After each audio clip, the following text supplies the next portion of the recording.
Hermanos, espero que en esta mañana usted haya venido con todo el tiempo del mundo.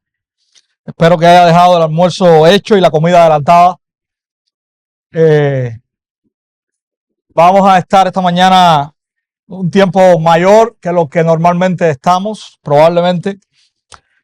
Y queremos comenzar esta mañana, en primer lugar, recordando algunas cosas, ya entrando en la recta final de la exposición de Apocalipsis. Y lo primero que quiero recordar es que, y esto lo hemos estado repitiendo en algunos momentos del camino, del recorrido que hemos estado haciendo por Apocalipsis, queremos recordar que Apocalipsis no es un libro que fue escrito directamente para nosotros. Apocalipsis es un libro que tiene una audiencia primaria, que tiene o tenía situaciones específicas y que se escribe para ellos específicamente en primer lugar. Si nosotros no podemos tomar Apocalipsis y traerlo directamente a nosotros hoy, porque estaríamos violando reglas importantes, vitales de la interpretación. Entonces no podemos perder de vista eso. ¿Es válido Apocalipsis para nosotros? Sí, es muy válido. ¿Podemos aplicar los principios, la enseñanza que Apocalipsis tiene? Sí, pero tenemos que ser cuidadosos. No podemos violar principios hermenéuticos, principios de interpretación. No podemos perder de vista el contexto histórico, circunstancial por el cual Apocalipsis se escribe. No es Apocalipsis un libro directamente para nosotros. No podemos olvidar que Juan y los cristianos del primer siglo, en el tiempo de Juan, es la audiencia primaria de Apocalipsis, no la iglesia en el siglo XXI. También tenemos que recordar que Apocalipsis tiene un tipo o es escrito bajo un tipo de literatura específica. Literatura que contiene muchos símbolos, muchas imágenes, hay numerología, que para nosotros hoy es complicado interpretar, pero que, como les decía al principio, para la audiencia primaria era común, era conocido. Y tenemos que interpretar Apocalipsis de la manera en que Apocalipsis fue escrito o bajo el género que Apocalipsis fue escrito. Apocalipsis no es un libro para interpretar de manera literal, aunque nosotros tomamos los principios de interpretación literales y los llevamos a Apocalipsis sin violar el género en que Apocalipsis fue escrito. Muchas de estas imágenes para nosotros son desconocidas. Muchos de estos números nosotros los podemos interpretar de manera incorrecta, porque el significado que tiene para nosotros hoy no es el significado que tenía para la primera audiencia, y tenemos que también ser cuidadosos en esto. Debemos recordar también, y aquí cometí un error y tuve que disculparme con ustedes en el pasado, que Apocalipsis es un libro donde su mensaje general o central es simple.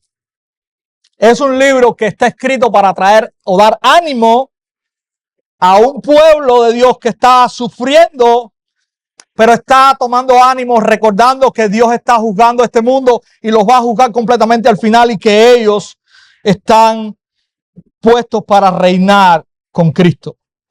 Es un libro que recuerda que Jesús está viniendo a establecer finalmente o a culminar finalmente su plan redentor.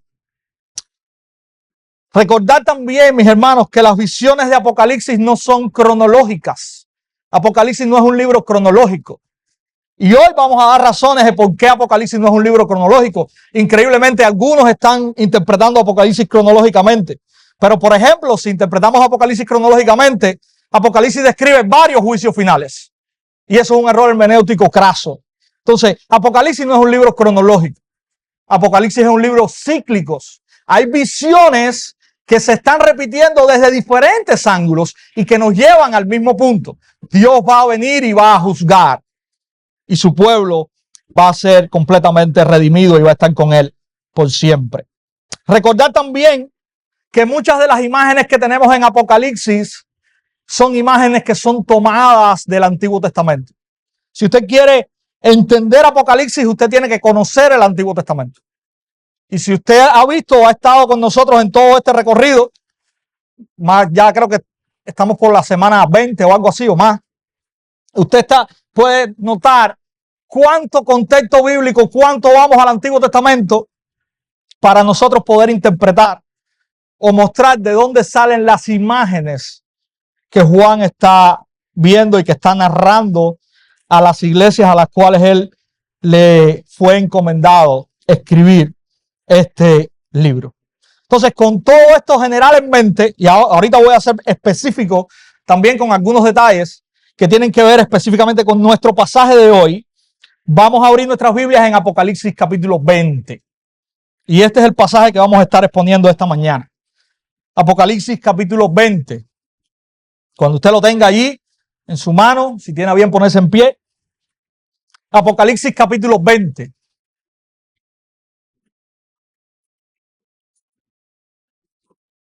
Dice la Escritura: vi entonces a un ángel que descendía del cielo con la llave del abismo y una gran cadena en su mano.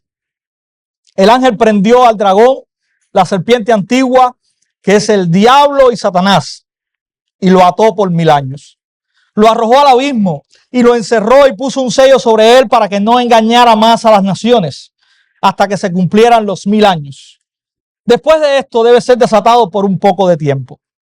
También vi tronos y se sentaron sobre ellos los que se les concedió autoridad para juzgar. Y vi las almas de los que habían sido decapitados por causa del testimonio de Jesús y de la palabra de Dios, y a los que no habían adorado a la bestia ni a su imagen, ni habían recibido la marca sobre su frente ni sobre su mano. Volvieron a la vida y reinaron con Cristo por 1000 años. Esta es la primera resurrección. Los demás muertos no volvieron a la vida hasta que se cumplieron los 1000 años. Bienaventurado y santo es el que tiene parte en la primera resurrección. La muerte segunda no tiene poder sobre estos, sino que serán sacerdotes de Dios y de Cristo y reinarán con él por 1000 años. Cuando los 1000 años se cumplan, Satanás será soltado de su prisión y saldrá a engañar a las naciones que están en los 4 extremos de la tierra, a Gog y a Magog, a fin de reunirlas para la batalla. El número de ellas es como la arena del mar. Y subieron sobre la anchura de la tierra y rodearon el campamento de los santos y la ciudad amada. Pero descendió fuego del cielo y los devoró. Y el diablo que los engañaba fue arrojado al lago de fuego y azufre, donde también están la bestia y el falso profeta, y serán atormentados día y noche por los siglos de los siglos. Vi un gran trono blanco y aquel que estaba sentado en él, de cuya presencia huyeron la tierra y el cielo, y no se halló lugar para ellos. También vi a los muertos, grandes y pequeños, de pie delante del trono, y los libros fueron abiertos. Otro libro fue abierto, que es el libro de la vida, y los muertos fueron juzgados por lo que estaba escrito en los libros, según sus obras. El mar entregó a los muertos que estaban en él, y la muerte y el Hades entregaron a los muertos que estaban en ellos, y fueron juzgados cada uno según sus obras. La muerte y el Hades fueron arrojados al lago de fuego. Esta es la muerte segunda, el lago de fuego. Y el que no se encontraba inscrito en el libro de la vida fue arrojado al lago de fuego. Señor, aquí está tu palabra. Como siempre, Señor, te pido que tú puedas guiarnos y darnos de tu sabiduría. Que podamos ser claros, Señor. Que podamos ser fieles en la exposición de ella. Que tú puedas edificarnos por medio de tu palabra, Señor. Que tú, Señor, me ayudes, me uses y que todo sea para gloria de tu nombre, Señor. En el nombre de Cristo oramos. Amén. Hermano, quiero mencionar algunas cosas antes de entrar ya de lleno a este pasaje. Lo primero, y ya usted me ha escuchado decir esto en algunas ocasiones, pero ya estamos llegando al final de Apocalipsis. Lo primero que quiero decir es que este es uno de los textos más difíciles de Apocalipsis. Y sin temor a equivocarme, y David se está riendo por allá atrás, sin temor a equivocarme, este está dentro de los tres textos más difíciles de Apocalipsis y no es ni el tercero ni el segundo. Así que esto es lo primero que quiero que comentarle acerca de este pasaje. Esto es lo que llamamos en hermenéutica, en interpretación, un texto oscuro, ¿verdad? Pero como la propia hermenéutica enseña, este texto oscuro lo vamos a examinar a la luz de textos más claros o con menos complejidad interpretativa. También quiero mencionar que la doctrina de la segunda venida del Señor Jesucristo es una doctrina medular de la fe cristiana. No es una doctrina en la cual podemos titubear. Es una doctrina que nosotros debemos creer. Jesucristo vuelve por su pueblo y vuelve a juzgar a los impíos. Ahora, también quiero señalar que dentro de la doctrina de la segunda venida o dentro de la escatología como se conoce, hay aspectos donde no todos los creyentes están de acuerdo. Hay diferentes maneras de ver los detalles o cómo sucederán los eventos. Es una realidad. Y nosotros tenemos que ser cuidadosos porque no podemos tildar de herejes a hermanos en la fe porque en cosas que no son prioritarias tengan diferentes maneras de ver la escritura. Ahora, nosotros tenemos una manera de ver la escritura en cuanto a la escatología. Y eso es lo que vamos a estar viendo en este pasaje. Creemos que es la manera más fiel de exponer lo que el texto está diciendo y cómo concuerda con la realidad de todo el mensaje de la escritura que apunta a un plan redentor que se consumará en los últimos días y que tiene como fin la salvación del pueblo de Dios y el juicio a los incrédulos. Así que vamos a estar viendo esta manera de interpretar la escritura. Vuelvo y repito, que creo que es la más correcta, es la más fiel. Decir también que en escatología, cada una de las interpretaciones que hay, si somos sinceros y cada cual es sincero, puede tener en ciertos momentos algunas lagunas que no tenemos claro. Porque estamos hablando de la doctrina de los últimos días. Y eso para nosotros en algunas cosas es completamente oscuro. No la entendemos. Y eso está presente en todas las posturas que hoy se conocen. Así que quería también resaltar esto. Quiero resaltar también que no necesariamente las posturas difieren en todas las cosas. Hay cosas en las cuales las tres posturas están de acuerdo. Primero, están de acuerdo en lo medular. Todas las posturas creen que Jesucristo va a regresar. Todas las posturas creen en la segunda venida del Señor. Todas las posturas creen en que hay un juicio final y que hay una redención final para el pueblo de Dios. En eso tenemos unidad. Y tenemos unidad en algunas circunstancias o eventos que van a ocurrir. Tenemos otras diferencias. Esa es una realidad. También sostenemos que este es un tema muy difícil. No queremos ser simples o planos. Queremos decir la verdad. Este es un tema muy difícil. Es un tema muy complejo en cuanto a la doctrina cristiana. Y termino, mis hermanos, nuevamente pidiendo al Señor que nos ayude a ser fieles al texto bíblico, que nos ayude a ser fieles en lo que vamos a exponer, porque realmente cuando entramos a un pasaje como este, lo hacemos con temor y temblor delante de nuestro Señor. Si hay una verdad que queremos traer esta mañana, es la siguiente. Los creyentes reinan con Cristo mientras Satanás y los incrédulos serán juzgados.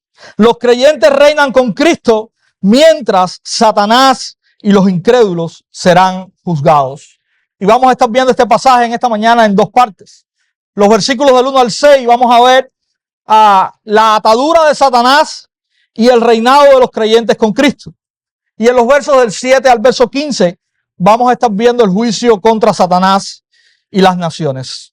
Vamos al verso 1 al 6, ahí hay una narración o hay una visión. A Juan se le presenta la visión de Satanás siendo atado, y vamos al verso 1 al 3 ahora para ver esto. Dice: vi entonces a un ángel que descendía del cielo con la llave del abismo y una gran cadena en su mano. El ángel prendió al dragón, la serpiente antigua, que es el diablo y Satanás, y lo ató por 1000 años. Lo arrojó al abismo y lo encerró y puso un sello sobre él para que no engañara más a las naciones hasta que se cumplieran los 1000 años. Después de esto debe ser desatado por un poco de tiempo. Y hay algunos elementos aquí en este pasaje que queremos explicar. Por ejemplo, se nos muestra a un ángel descendiendo del cielo con una llave, la llave del abismo. Y mis hermanos, esta es la primera imagen que nosotros tenemos en este pasaje. Para nosotros la llave hoy no representa lo mismo que representaba para los creyentes en el tiempo de Juan. Usted hoy con una llave, si a usted le dan una llave, ¿qué es lo que usted va a tratar de hacer? Abrir, ¿verdad? Para los creyentes en el tiempo de Juan, tener la llave era tener la posibilidad de encerrar, de proteger, de guardar algo que usted quería de alguna manera proteger o que no saliera del lugar donde estaba. Usted quería mantener algo encerrado. Así que quiero que usted tenga presente que esta llave no es una llave real, sino que nos está diciendo que hay algo que se quiere mantener encerrado, ¿verdad? Y quiero también que notemos que este es un simbolismo, al igual que escuchamos también que descendió este ángel con una gran cadena en su mano. Y esto tampoco es una cadena real. Mis hermanos, es imposible que Satanás sea encerrado, sea amarrado con una cadena. Por la sencilla razón de que Satanás es un espíritu. Y usted no puede amarrar un espíritu. Entonces, ¿qué tenemos aquí? Tenemos aquí una serie de imágenes simbólicas que nos están trayendo un mensaje. Al igual que dice el texto que fue atado Satanás por 1000 años. 1000 años en el pasaje también es un valor simbólico. Recuerden que, como les decía anteriormente, no solamente tenemos simbolismo en Apocalipsis en cuanto a las imágenes que nos trae, sino que tenemos simbolismo en cuanto a la numerología. Veíamos cómo hay 144,000 sellados y explicábamos lo que simbolizan los 144,000. Veíamos media hora, una hora y explicábamos lo que simbolizaba eso. También en cuanto a 1000, en este pasaje estamos viendo un número que tiene un simbolismo interesante.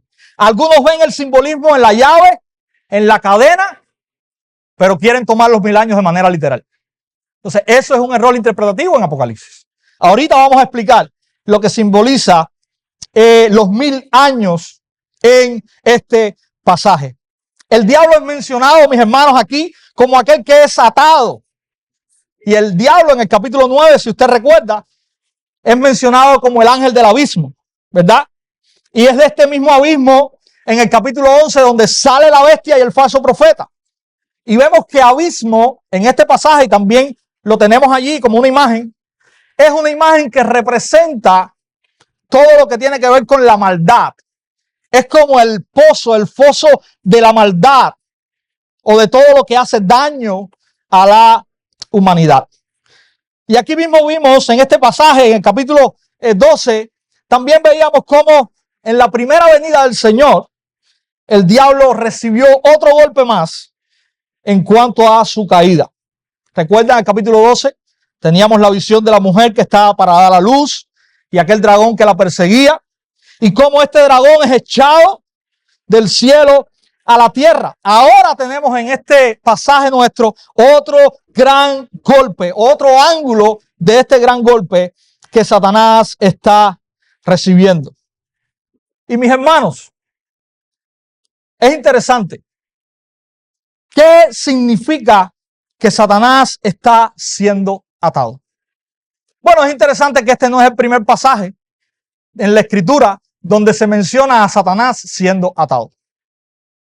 Vamos a Mateo capítulo 12, versículos del 26 al 29, y escuchamos en palabras del propio Señor Jesús lo que Él está diciendo. Jesús está hablando con los fariseos le están acusando de que los milagros y las obras que Él hace, las hace bajo el poder de Satanás. Y Jesús le dice lo siguiente a los fariseos: si Satanás expulsa a Satanás, está dividido contra sí mismo. ¿Cómo puede entonces mantenerse en pie su reino? Y si yo expulso los demonios por Belcebú, ¿por quién los expulsan los hijos de ustedes? Por tanto, ellos serán sus jueces. Pero si yo expulso los demonios por el Espíritu de Dios, entonces el reino de Dios ha llegado a ustedes. ¿O cómo puede alguien entrar en la casa de un hombre fuerte y saquear sus bienes si primero no lo ata? Y usted entonces saqueará su casa. Qué interesante, mis hermanos.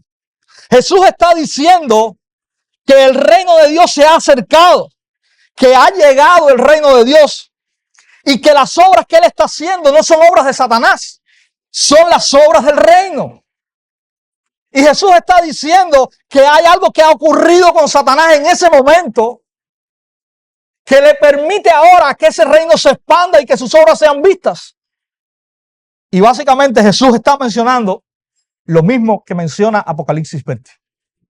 Este hombre fuerte, que es Belcebú y es Satanás en el pasaje de Mateo, está siendo atado. ¿Y para qué está siendo atado? Jesús lo explica ahí. Para que las obras del reino sean hechas. Entonces, mis hermanos, tenemos que ver cómo Jesús está asociando esta atadura a la llegada y el establecimiento del reino de Dios que Jesús ha venido a inaugurar. ¿Cuándo? ¿Cuándo? En su primera venida.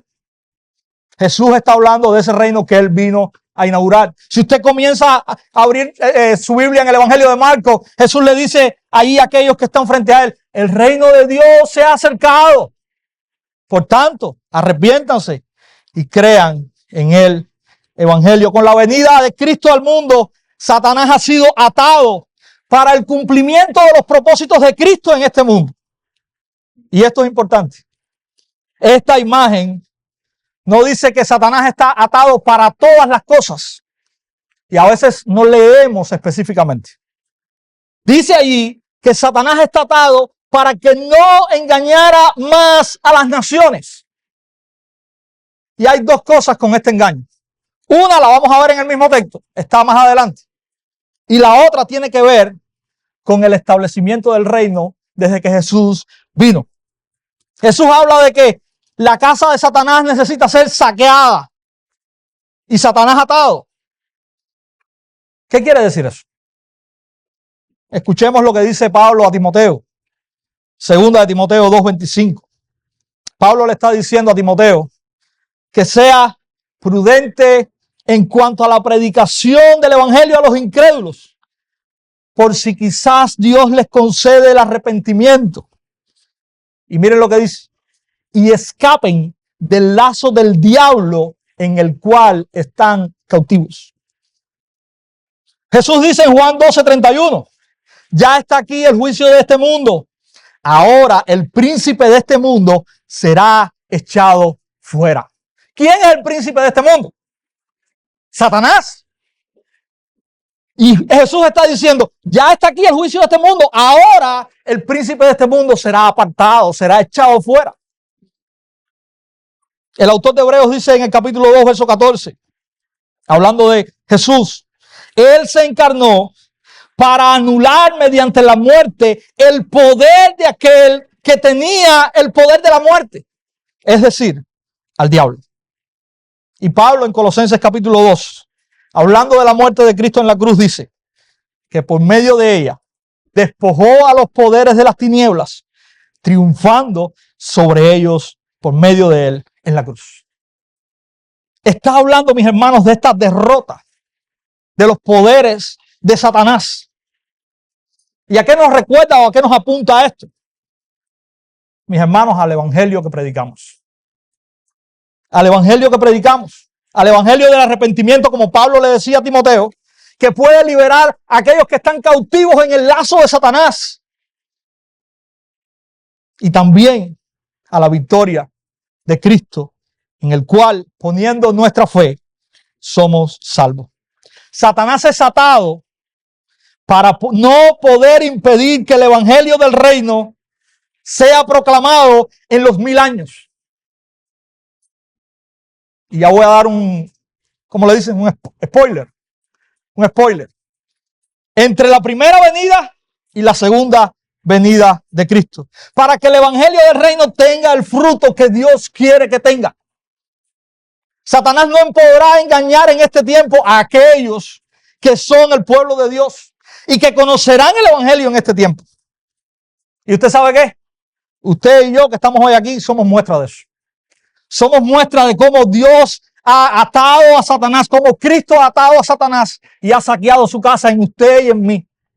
Abriendo nuestros ojos para que podamos ver el evangelio, para que podamos creer en el evangelio. Y Satanás no pudo hacer nada contra eso. Gloria a Dios por eso. Hermanos, este mensaje es muy importante. Y su mayor importancia no está en la postura escatológica que usted tenga, sino en la verdad que encierra.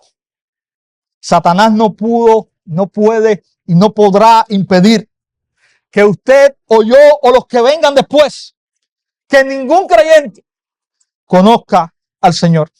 Nuestro Dios ha obrado con el fin de que nuestra salvación sea cierta y ha quitado el lazo del diablo y nuestra incredulidad. Él ha cambiado nuestro corazón y nos ha hecho dóciles al evangelio. Y esta es la gran verdad que usted y yo podemos ver aquí y que podemos glorificar a Dios por eso. El plan de Dios para redimir un pueblo no es impedido por nada. Satanás no puede troncharlo. En Apocalipsis 12, como les dije antes, veíamos esta imagen de cómo la labor del diablo también es limitada. Y vemos cómo la labor del diablo se ha visto limitada a lo largo de la Escritura. Y veíamos que un punto importante en cuanto a esta limitación está en la primera venida de Cristo. Y hoy vamos también a ver cómo el juicio final es donde Satanás finalmente toma el lugar que le corresponde. Lo que nosotros estamos viendo, mis hermanos, en este pasaje es lo que nosotros conocemos en teología como el ya, pero el todavía no. Ya el reino de Dios está aquí. Jesús lo anunció, pero todavía el reino de Dios no se ha consumado. Y a eso es a lo que está caminando. Por eso Jesús dice en Apocalipsis, aquí yo estoy viniendo.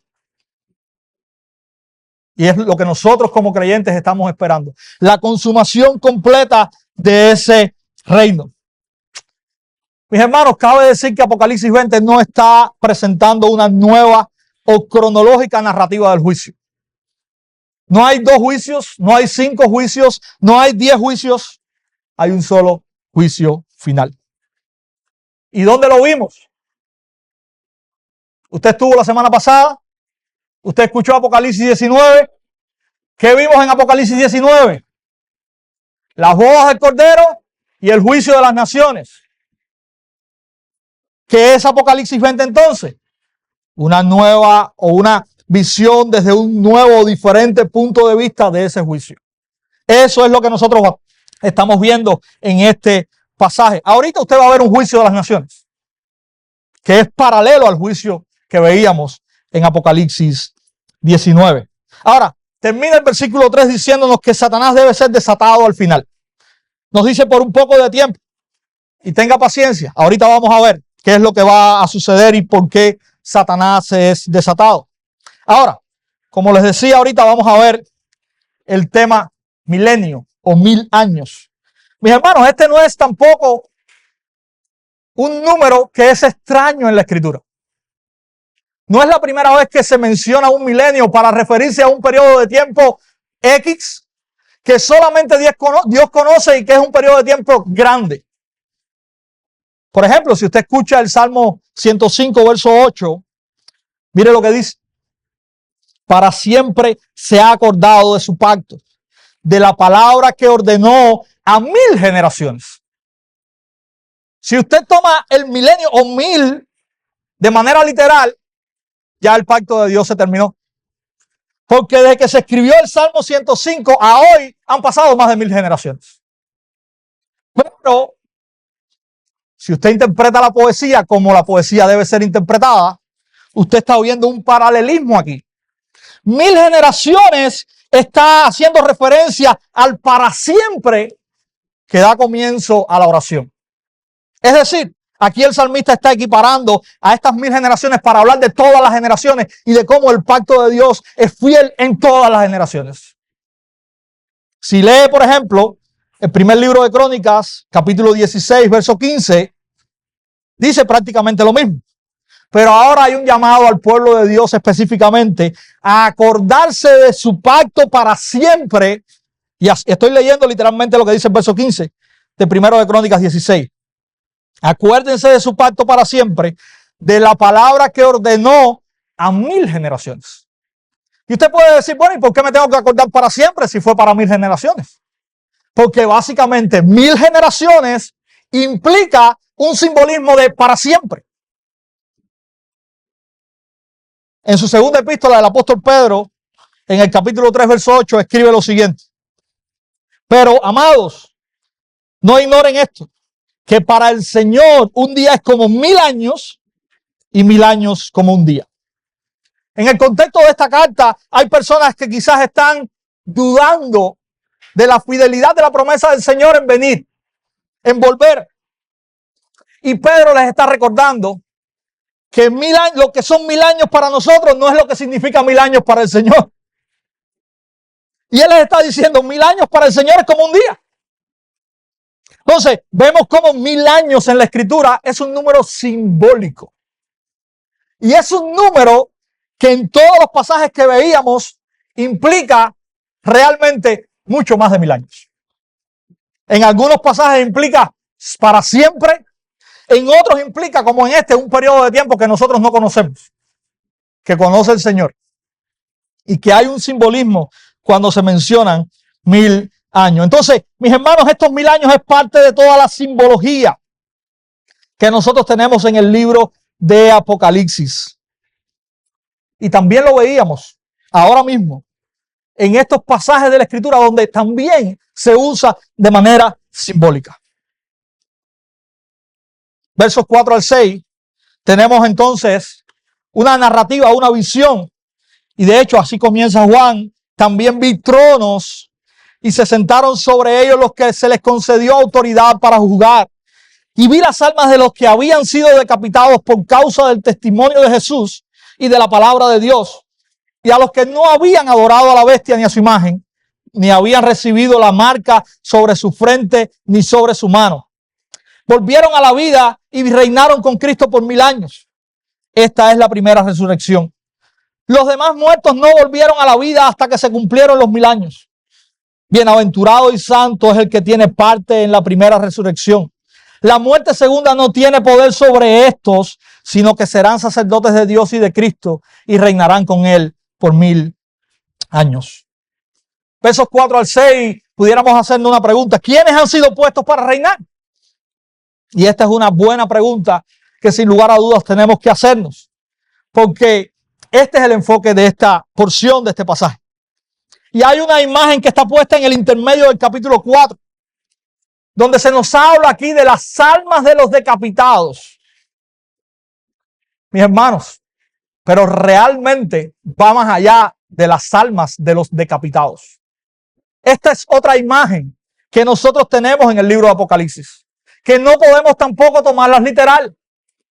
Y algunos han interpretado esto de manera literal. Interesante. ¿Todos los creyentes van a morir de la misma manera? Y no estamos hablando de nosotros hoy. ¿Todos los creyentes en el tiempo de Juan murieron de la misma manera? Juan murió decapitado. ¿Qué está entonces haciendo esta imagen aquí? Nos está hablando, mis hermanos, de aquellas personas creyentes que sufren, que de alguna manera son afligidos por una razón. Y el texto lo dice, por causa del testimonio de Jesús y de la palabra de Dios. Interesante. Miren cómo Juan comienza este libro. Capítulo 1, versos 5 y 6, dice Juan: y de parte de Jesucristo, el testigo fiel, el primogénito de los muertos y el soberano de los reyes de la tierra, al que nos ama y nos libertó de nuestros pecados con su sangre, e hizo de nosotros un reino de sacerdotes para Dios su Padre. A él sea gloria y el dominio por los siglos de los siglos. Amén. Juan está hablando de algunos que han sido salvados. ¿Y de qué han sido salvados? ¿Para qué? Para reinar. Nos hizo reyes y sacerdotes para Dios. Capítulo 5, versos 9 y 10. Dice también la escritura: y cantaban un cántico nuevo diciendo: digno eres de tomar el libro y de abrir sus sellos, porque tú fuiste inmolado y con tu sangre compraste para Dios a gente de toda tribu, lengua, pueblo y nación. ¿Y qué pasó? Y los has hecho un reino y sacerdotes para nuestro Dios, y reinarán sobre la tierra. El versículo 4 nos dice además que estos que reinan, que ya estamos viendo que son aquellos que han sido salvados por el Señor, por la obra del Cordero, y que se les ha dado un sacerdocio y un reino para Dios. Se nos dice además que también tienen la marca, como les decía ahorita en el versículo 4, de que son los que guardan el testimonio de Jesús. Juan mismo se presenta así. Capítulo 1, versos 1 y 2, él comienza diciendo: la revelación de Jesucristo que Dios le dio para mostrar a sus siervos las cosas que deben suceder pronto. Él la dio a conocer enviándola por medio de su ángel a su siervo Juan, quien dio testimonio de la palabra de Dios y testimonio de Jesucristo de todo lo que vio. Versículo 9. Yo, Juan, hermano de ustedes y compañero en la tribulación, en el reino y en la perseverancia en Jesús. Juan no solamente está diciendo yo soy de este grupo, sino que ahora está diciendo a los que les escribe: yo soy compañero de ustedes, porque ustedes también están guardando el testimonio de Jesús. Apocalipsis 12, 17, se nos habla de aquellos a los cuales el dragón está persiguiendo y se nos dice de la siguiente manera: entonces el dragón se enfureció contra la mujer y salió para hacer guerra contra el resto de la descendencia de ella, los que guardan los mandamientos de Dios y tienen el testimonio de Jesús. Mis hermanos, los cristianos en el tiempo de Juan, como leíamos ahora en el capítulo 12, verso 17, de todos los tiempos, son identificados con estas palabras. Aquellos que guardan el testimonio de Dios, de Jesús y los mandamientos de Dios. No se está refiriendo a un grupo específico o determinado de cristianos a los cuales se les llevó a decapitar, sino que esta es una imagen, como otras muchísimas imágenes hemos estado viendo ya en el libro de Apocalipsis. Son los cristianos que sufren martirio, ya sea por muerte, ya sea por aflicciones, ya sea por persecución. Y esa al final es la vida cristiana. Recuerden cómo el apóstol Pablo les decía, creo a los filipenses, capítulo 1, al final: a ustedes no solamente les he dado el creer en Cristo, sino también el padecer por causa de Él. Pedro les decía a los creyentes en su carta: yo no sé por qué ustedes se extrañan de este fuego de prueba que les ha sobrevenido, como si fuera algo extraño. Es lo normal y lo común. A esos creyentes, a los que sufren, a los que son vituperados por la causa de Dios, son los que son llamados a reinar en este pasaje. Otra de las características que nos refuerza este argumento, qué interesante, no solamente está hablándonos de las almas de los decapitados. Miren qué más nos dice acerca de ellos. Y a los que no habían adorado a la bestia ni a su imagen, ni habían recibido la marca sobre su frente ni sobre su mano. En el libro de Apocalipsis hay una distinción clara. Hay dos grupos de personas: aquellos que reciben la marca de Dios y son sellados en esa marca, y aquellos que son embriagados por el vino de la seducción de la bestia y reciben su marca. Entonces, ¿qué grupo de personas está hablando aquí? Que son los que son llamados a reinar con Cristo por 1000 años. Aquellos que no han recibido la marca de la bestia. No es un grupo específico de un momento específico. Son todos aquellos los que el Señor sella con el Espíritu Santo al convertirse, a creer en el Evangelio. Mis hermanos, el propio pasaje nos lleva muchas veces a romper nuestros esquemas y nos dice realmente de qué se está hablando en verdad.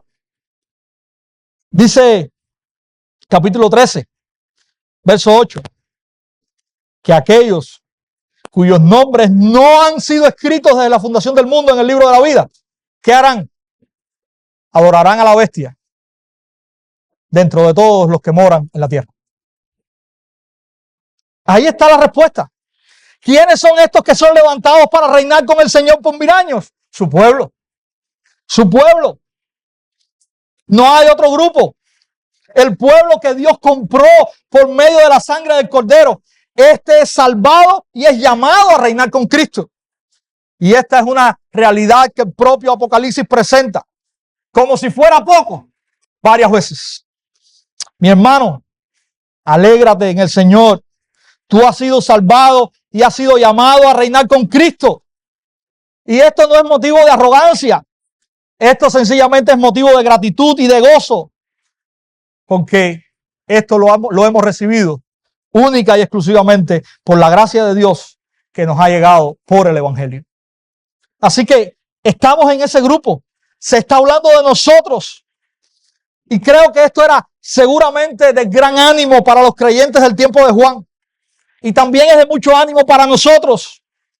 Aquellos que han estado inmersos en tribulaciones, están bajo sufrimiento por el testimonio de Jesús. Se les dice y se les recuerda, ustedes también han sido llamados a reinar con Cristo. En los versículos 5 y 6 hay dos términos que necesitan ser aclarados. Primera resurrección y muerte segunda. Quiero empezar explicando el término muerte segunda, porque es el que más claro está en el pasaje, ¿verdad? Si usted lee el versículo 14, por ejemplo, dice así: la muerte y el Hades fueron arrojados al lago de fuego. Esta es la muerte segunda. La muerte segunda es la separación de Dios completamente y eternamente en el juicio. A eso se refiere cuando se usa el término muerte segunda. Un día, todos los impíos serán juzgados. Y eso que va a experimentar el incrédulo al ser juzgado, donde también van a estar Satanás y todos sus secuaces, esa es a lo que este pasaje se refiere cuando habla de la muerte segunda. Entonces entendemos que la primera muerte, ¿cuál es? Bueno, la que todos vamos a sufrir aquí un día, ¿verdad? Y muchas veces nosotros entendemos muerte y es un concepto que tenemos que aclarar. Muerte no es aniquilación ni exterminio. Muerte sencillamente es separación. ¿Okay? Cuando una persona muere en este mundo, ¿qué sucede? Hay una separación entre la materia, lo físico que usted ve, y el espíritu. Entonces, no es que esa persona dejó de existir, no, esa persona está viva y dice que está esperando una muerte segunda o una vida eterna con el Señor. Tenemos que entender eso. Bueno, ahí está el término de muerte segunda. Ahora, podemos decir que lamentablemente el término de primera resurrección no nos es explicado en el pasaje. Entonces, queremos ver algunos indicios de a qué se refiere esto. Bueno, en primer lugar, dice el versículo 6 que estos que reinan con Cristo, la muerte segunda no tiene poder sobre ellos. ¿Ok? Es decir, lo primero que vemos en el pasaje es que estos que moran con Cristo no van a pasar la muerte segunda. Es decir, no va a haber juicio para ellos. ¿Ok? También nos dice en el pasaje que estos que están en la primera resurrección serán sacerdotes de Dios y de Cristo y reinarán con Él por 1000 años. Lo primero que podemos ver de quién está hablando. ¿A quién se está refiriendo? ¿Quiénes son los que han experimentado esta primera resurrección? Si no van a pasar por la muerte segunda y si van a reinar con Cristo. ¿Quiénes son? Los creyentes. El pueblo de Dios es quien realmente ha experimentado esta primera resurrección. ¿Qué nos hace pueblo de Dios? ¿Qué nos hace pueblo de Dios? Bueno, la obra de Dios por medio del Evangelio. Y si nosotros vamos a Efesios capítulo 2, por ejemplo, miren lo que dice Pablo en el versículo 1.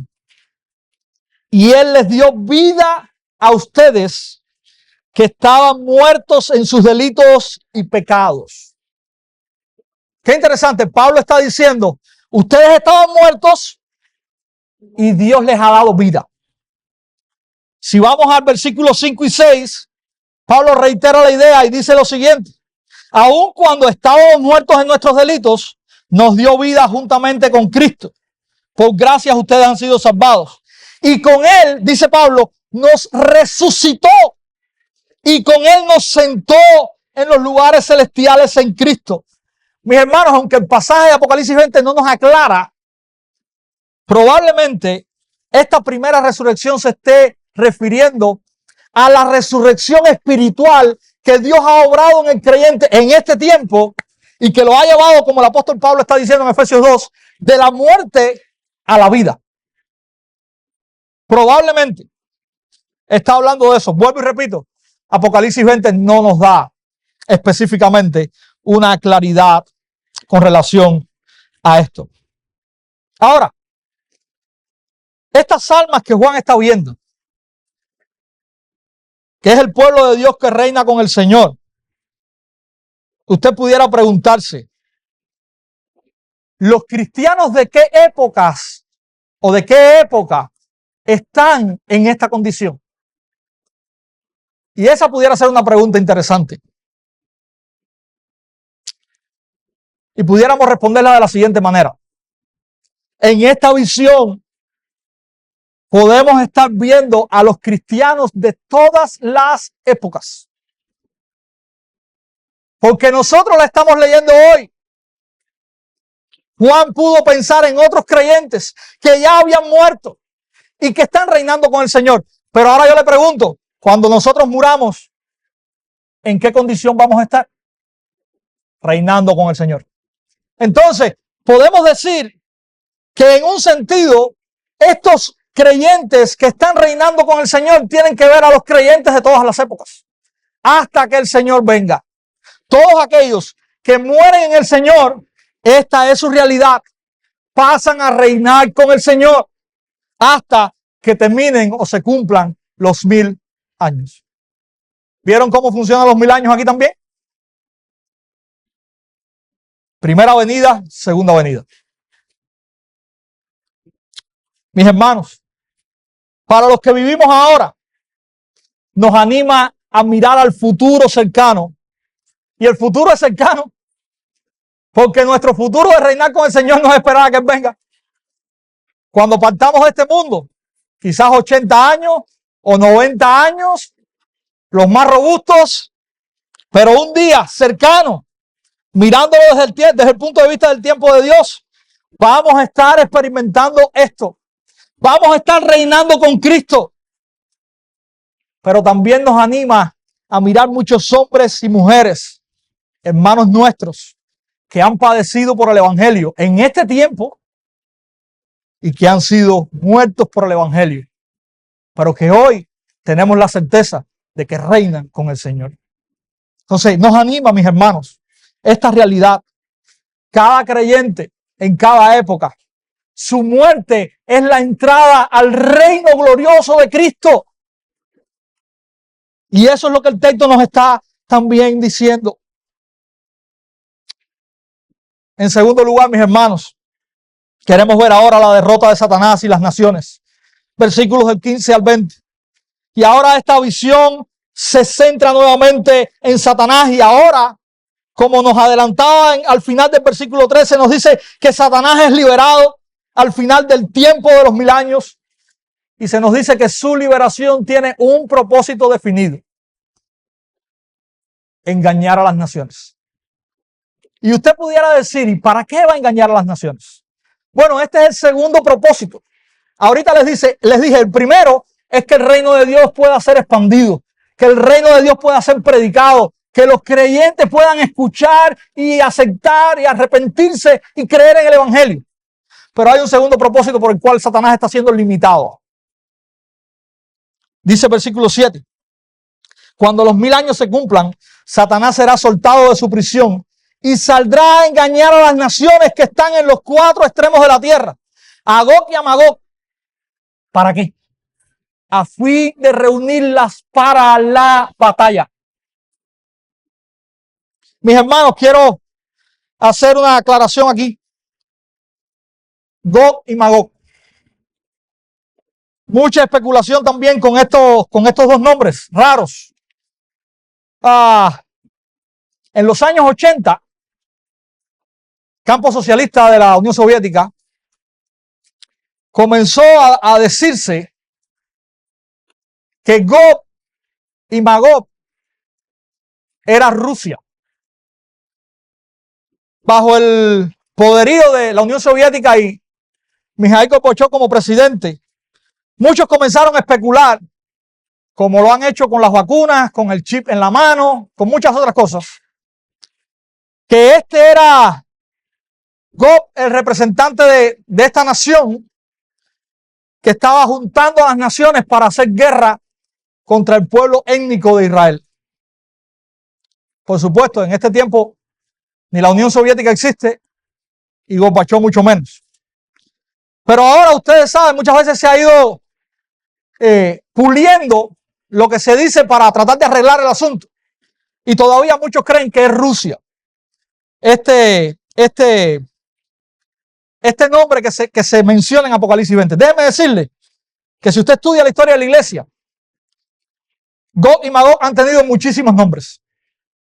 Por ejemplo, Atanasio, creo que en el siglo IV, él dijo que Ambrosio, se me confunden los nombres, que esto representaba a aquellos imperios que habían venido a hacer guerra con el Imperio Romano y que lo estaban básicamente destruyendo.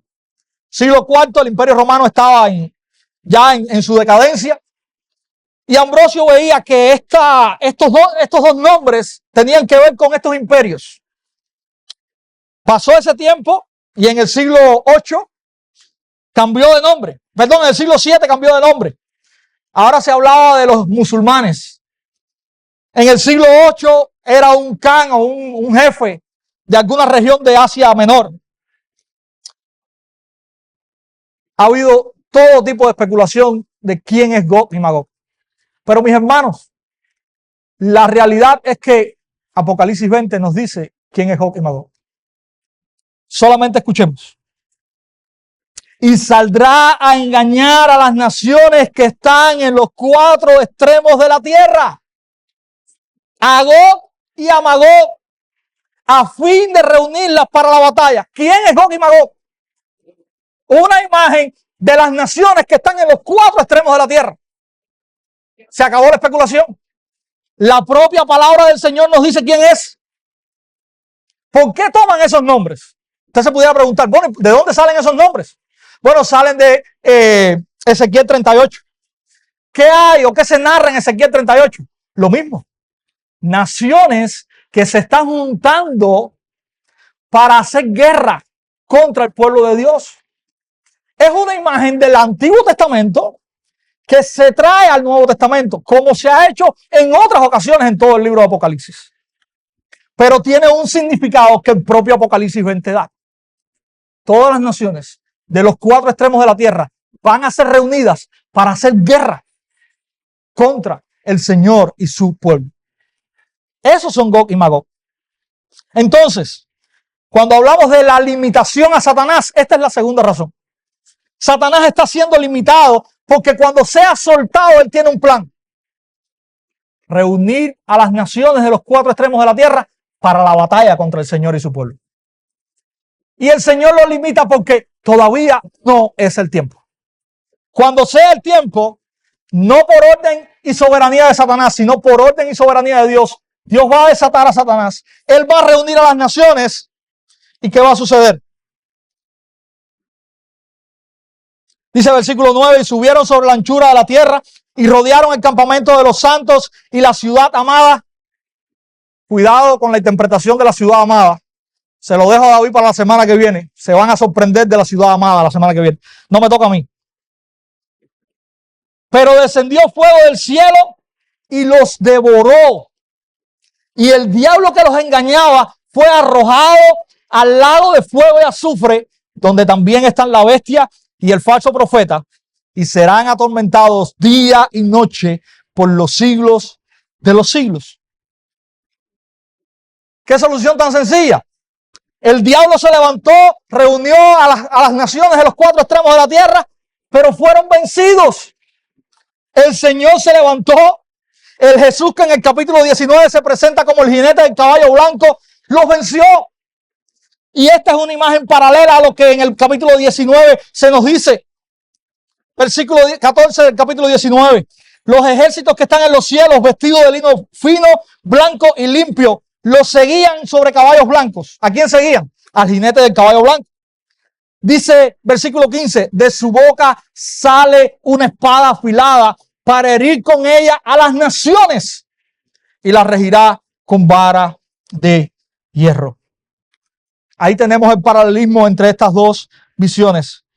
Apocalipsis 19 nos muestra desde un ángulo el juicio. Apocalipsis 20 ahora nos muestra desde otro ángulo el mismo juicio. Mis hermanos, la realidad que nos presenta este pasaje es que nuestros enemigos, los enemigos de Dios y de su pueblo, finalmente serán juzgados. Aquel que engaña, que exaspera, que trata de hacer daño al pueblo de Dios, ahora recibirá un daño a mucho mayor escala, que es imposible de describir. Aquellos que se levantan contra nosotros y contra Dios, recibirán su merecido. Dios les dará su merecido a sus enemigos. Debemos recordar que este breve periodo de tiempo, y como les decía ahorita, 80, 90 años, son años difíciles. Son años donde recibiremos vituperios, deshonra, dolores, por ser fieles al testimonio de Jesús. Pero se nos promete, mis hermanos, que un día veremos la caída y el juicio de nuestros enemigos. Y que el tiempo de su caída y de su juicio será por la eternidad. Entonces haga cuentas, compare. ¿Cuánto tendremos que sufrir? ¿Cuánto sufrirán ellos? Recuerdo las palabras del apóstol Pablo en Romanos capítulo 8. Porque no son comparables porque no son comparables como las aflicciones del tiempo presente con la gloria venidera que en nosotros ha de manifestarse. Esa es la comparación que nosotros tenemos que hacer. Qué interesante. Hay una carta aquí en el libro de Apocalipsis donde el Señor le dice, pero serán echados en la cárcel por 10 días. ¿Saben algo? 10 es donde sale el número 1000. Cuando en Apocalipsis se habla del dolor de los creyentes, muchas veces se menciona el número 10. Cuando Apocalipsis habla del reinado de Cristo y el reinado de su pueblo, menciona el número 1000. Hay ánimo, mis hermanos, para nosotros en este pasaje. Vemos después, a partir del versículo 11, la visión del trono blanco. Y mis hermanos, este trono blanco hace referencia a alguien que está listo para juzgar. Aquel que se describe anteriormente en Apocalipsis en una nube blanca, en un caballo blanco, ahora también está sentado en este trono blanco, que también es una muestra de la santidad y la pureza de Jesús. Dice que allí fueron abiertos los libros y fueron examinadas las obras. Y es interesante lo que el versículo 15 al final nos dice. Dice que los que no se encontraron inscritos en el libro de la vida fueron arrojados al lago de fuego. Mis hermanos, las obras que denotan o que describen estos libros son obras que denotan la rebeldía, la inmoralidad y el desenfreno de los pueblos contra Dios. Las obras que verdaderamente valen son las obras de Cristo. Y esas obras son las que nos hacen que nosotros estemos escritos en el libro de la vida. Solamente aquellos que han estado escritos en el libro de la vida, dice que son los únicos que van a escapar de este juicio. Dice que estos van a ser arrojados al lago de fuego. Interesante. Miren lo que Jesús dice en Mateo 25, verso 31 en adelante. Pero cuando el Hijo del Hombre venga en su gloria y todos los ángeles con él, entonces él se sentará en el trono de su gloria y serán reunidas delante de él todas las naciones. Y separará a unos de otros, como el pastor separa las ovejas de los cabritos. Y pondrá las ovejas a su derecha y los cabritos a su izquierda. Entonces el rey dirá a los de su derecha: vengan, benditos de mi Padre, hereden el reino preparado para ustedes desde la fundación del mundo. Continúa Mateo describiendo cómo los incrédulos van a tratar de justificarse.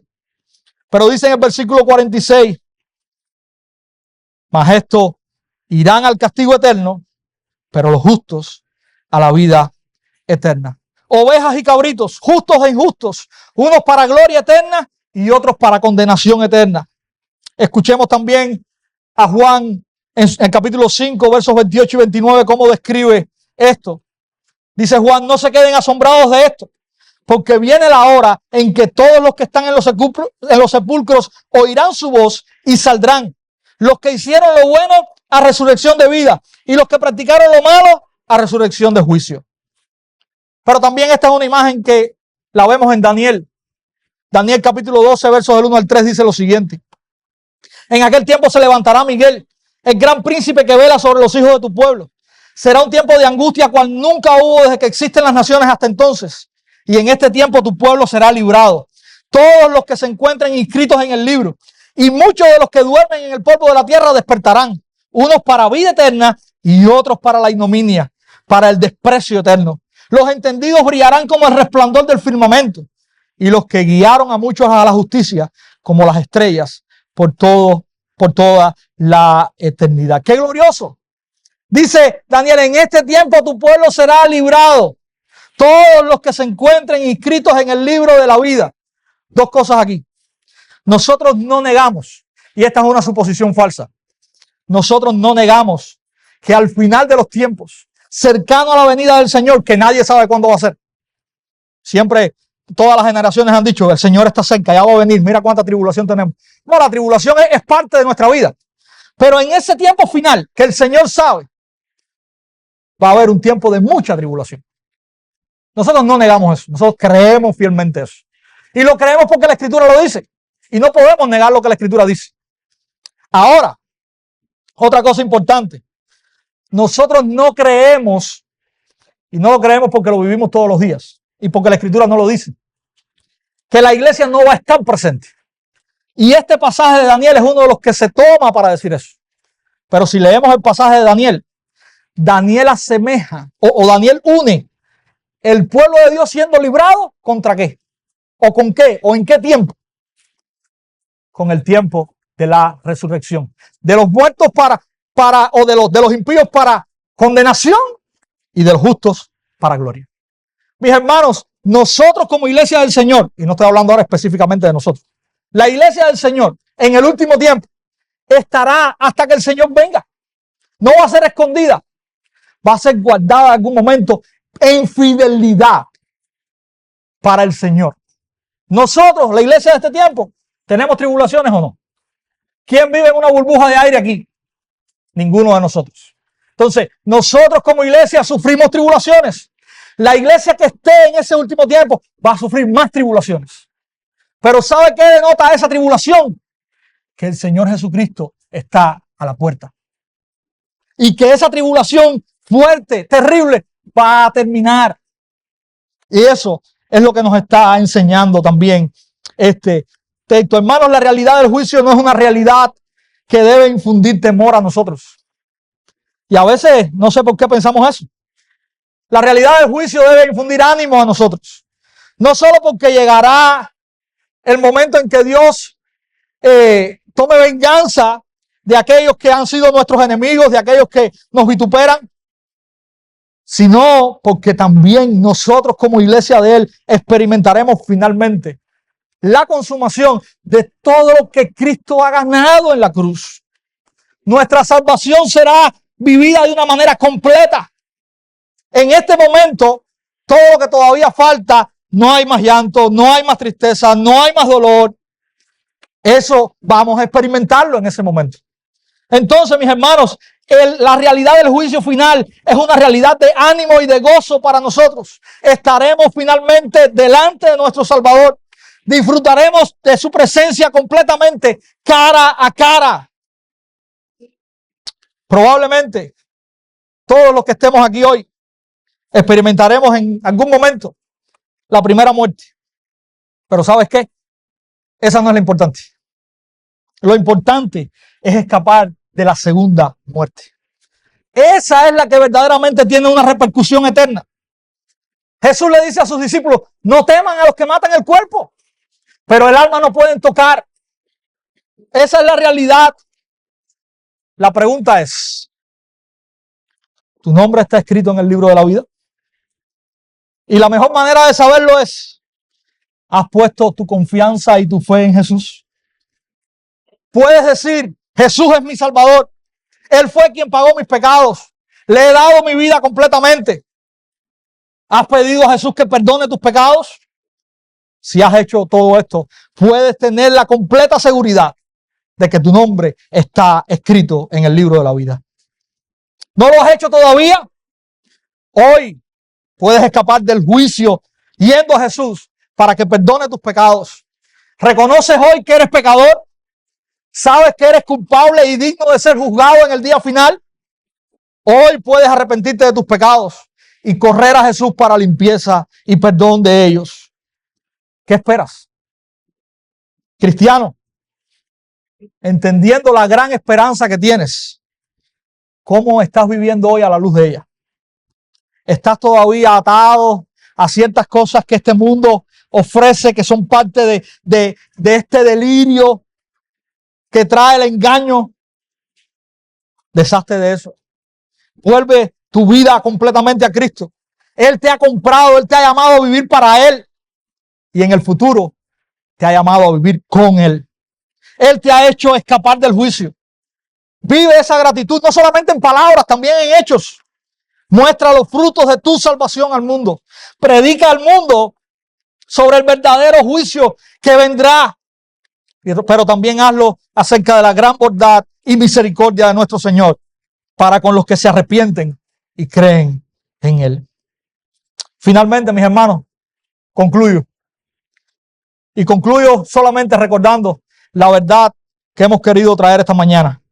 Los creyentes reinan con Cristo, mientras Satanás y los incrédulos serán juzgados. Los creyentes reinan con Cristo, mientras Satanás y los incrédulos serán juzgados. Que el Señor nos ayude a poder vivir con ánimo ante esta realidad. Que nos ayude a poder vivir bajo este momento pasajero de aflicciones, mirando con expectativa ese día, donde nuestra salvación será completa y donde podemos reinar con Él por siempre. Que el Señor nos bendiga y nos ayude.